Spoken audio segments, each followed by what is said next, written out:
The origins of tarot reading can be traced back to 15th century Europe. Initially, tarot cards were created as playing cards for the Italian nobility, likely in the courts of Milan or Ferrara. These early decks, known as trionfi, featured allegorical imagery. The trionfi tarot deck, often considered one of the earliest forms of tarot, emerged in Italy during the 15th century.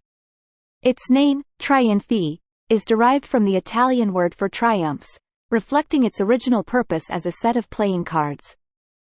The trionfi deck consisted of 4 suits: swords, cups, coins, and batons, later known as wands. Each suit contained 14 cards, including numbered cards from 1 to 10 and 4 court cards: king, queen, knight, and knave, similar to modern playing cards. In addition to the 4 suits, the trionfi deck included a set of 22 allegorical trumps, which distinguished it from standard playing cards.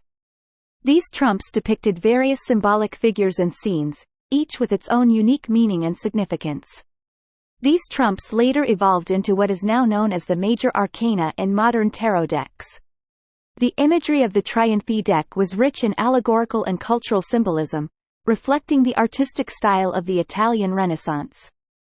The cards were often beautifully illustrated, showcasing themes of virtue, triumph, and the human condition. Over time, as tarot evolved from a simple card game into a tool for divination and spiritual exploration, the trionfi deck laid the foundation for the development of more esoteric and symbolic tarot decks. The tarot decks we are familiar with today owe their existence to the early influences of the trionfi tarot. Around the 18th century, interest in tarot shifted from gaming to divination. French occultists, like Jean-Baptiste Alliette, known as Étila, played a significant role in popularizing tarot for mystical purposes. He published some of the first books on tarot divination and developed his own interpretations. In the late 19th and early 20th centuries, groups like the Hermetic Order of the Golden Dawn and individuals like Arthur Edward Waite and Pamela Coleman Smith refined tarot symbolism and created the Rider-Waite-Smith deck.